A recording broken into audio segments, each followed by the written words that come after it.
Hi hello and welcome to Buvi's tutorials. இன்றைக்கி நாம் இந்த வீடியோவில் ரொம்ப இன்ட்ரெஸ்டிங்கான ஒரு லெசனை பார்க்க போகிறோம். அது என்ன இன்ட்ரெஸ்டிங் லெசன்னு கேட்குறீங்களா? Model verbs. அச்சோ, இதுவா இன்ட்ரெஸ்டிங்? இது பயங்கரமாக கன்ஃபியூஸ் ஆகுமே அப்படின்னு தோணுதா? இல்லவே இல்லைங்க. இந்த சில நிமிட வீடியோவை நீங்கள் பார்த்ததுக்கு பிறகு சொல்லுவீங்க, மாடல்ஸ் இவ்வளோ ஈஸியாக அப்படின்னு. Okay, so let's get into the class. We'll see the complete review of modal verbs with simple explanation. Shall we start? Observe these examples. He is reading a book. She can read English. Okay, first example verb nu keta nama edha paapom is reading. Okay, second example can read. ரெண்டு எக்ஸாம்பிள்ஸ்க்கும் difference தெரியுதா? First எக்ஸாம்பிளில் main verb என்னது?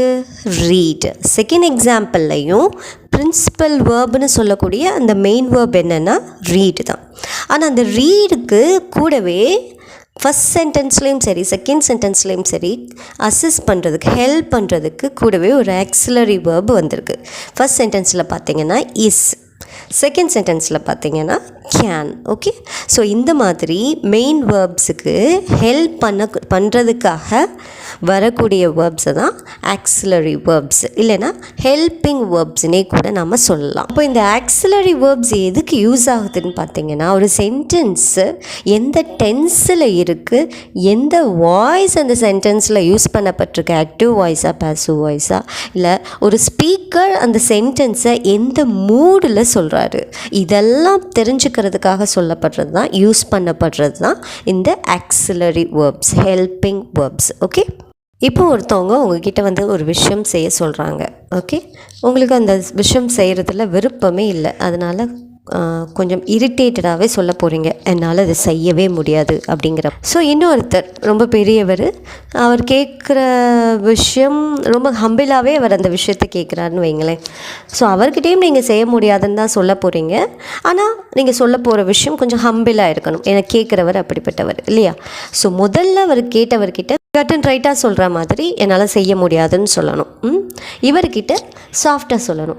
இது நம்ம பேச்சில் ஸ்போக்கனில் நம்ம சொல்லும் போது என்ன சொல்லுவோம்? ஃபஸ்ட்டு உள்ள பர்சன்கிட்ட இல்லை இல்லை இல்லை அதெல்லாம் என்னால் முடியாது அப்படின்னு முடிச்சிடுவோம் இல்லையா? ஸோ நம்மளோட டோன்லையே அவங்க தெரிஞ்சுப்பாங்க நம்மளோட எக்ஸ்ப்ரெஷன் எந்த மாதிரி ஸ்ட்ராங்காக இருக்குது அப்படிங்கிறத.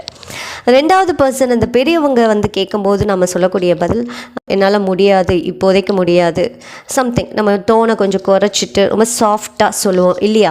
இது ஸ்போக்கனில் பாசிபிள். ஓகே, என்னால் முடியாதுங்கிற அதே வார்த்தையை ரெண்டு பர்சன்ஸ்கிட்டையும் அந்த டோனை ஏற்றியும் இறக்கியும் நம்ம எக்ஸ்ப்ரெஷனை வேறு வேறு மாதிரி காமிச்சு நம்ம ஸ்போக்கனில் பேசுகிறோம்.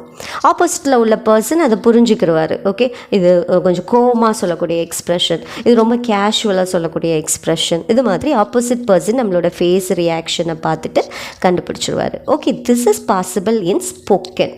அப்போ ரிட்டனில் என்ன சொல்ல முடியும்? ஏன்னா சேம் வேர்ட்ஸ் தான் ரெண்டு பர்சன்கிட்டே நீங்கள் யூஸ் பண்ணுறீங்க, என்னால் முடியாது அப்படிங்கிறத. அப்போது ரிட்டனில் இது எப்படி பாசிபிள்? அதுக்கு தான் நம்ம என்ன யூஸ் பண்ணுறோன்னா மாடல்ஸ். அதனால தான் சொல்கிறோம், நம்மளோட மூடை எக்ஸ்ப்ரெஸ் பண்ணக்கூடிய வேர்ப்ஸ் என்ன, வேர்ட்ஸ் என்னென்னா அதுதான் மாடல் வேர்ப்ஸ், அதாவது ஆக்சிலரி வேர்ப்ஸ்ன்னு சொல்லலாம். என்னால் முடியாதுங்கிறதையே ரெண்டு விதமாக சொல்லலாம். ஐ cannot do அப்படின்னா முதல் ஆளுக்கு நம்ம பதில் சொல்லும்போது இந்த சென்டென்ஸை நம்ம யூஸ் பண்ணலாம். ஐ குட் நாட் டூ அப்படின்னு சொல்லும்போது ரெண்டாவது பர்சன் அந்த பெரியவருக்கு பதில் சொல்லும்போது இந்த சென்டென்ஸை யூஸ் பண்ணலாம். ஸோ கெனாட்டுக்கும் குட் நாட்டுக்கும் உள்ள டிஃப்ரென்ஸ் புரியுதா? ஒரு சில auxiliary verbs, helping verbs, model verbs, semi model இதெல்லாம் இருக்குது, நம்ம பார்க்க போகிறோம். ஸோ ஒன்றும் ஒரு மனநிலையை கொடுக்கக்கூடியது. சில நேரங்களில் 2-3 மாடல் வேர்ப்ஸு சேம் மனநிலையை குறிக்கக்கூடிய விஷயமா இருக்கும். அதெல்லாம் நம்ம பார்க்க போகிறோம். First you should understand in what situation we have to use modal verbs. Okay, so எங்கெல்லாம் எப்போ எப்படி மாடல் வேர்ப்ஸை யூஸ் பண்ணணும் அப்படிங்கிறது கிளியராக நீங்கள் புரிஞ்சுக்கிட்டீங்க அப்படின்னு சொன்னால் நீங்கள் ஈஸியாக அட்டென்ட் பண்ணிடலாம். ஸோ மாடல் வேர்ப்ஸ் என்னென்ன அப்படின்னு பார்க்குறதுக்கு முன்னாடி just have an overview, right? So வேர்ப்ஸ்ன்னு எடுத்துட்டிங்கன்னா ரெண்டு category, main verbs and auxiliary verbs. This is called helping verbs, right? So main verbs na நம்ம மேல பார்த்தோம் இல்லையா, read அப்படின்னு பார்த்தோம் இல்லையா, main verbs.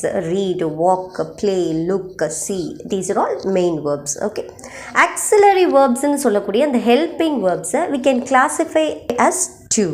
என்னென்ன? Primary auxiliaries, modal auxiliaries.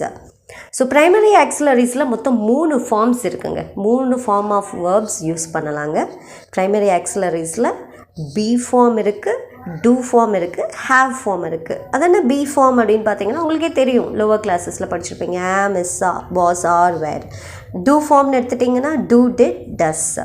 Then have ஃபார்ம்னு எடுத்துட்டிங்கன்னா has, have, had.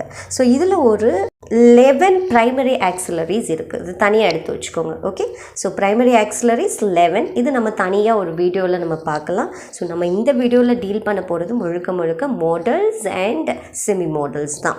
Okay, models எத்தனை மாடல்ஸ் இருக்குது? 9 மாடல்ஸ் இருக்குது. Can, could, may, might, shall, should, will, would, கூடவே, மஸ்ட். ஓகே, இது மாடல்ஸ்.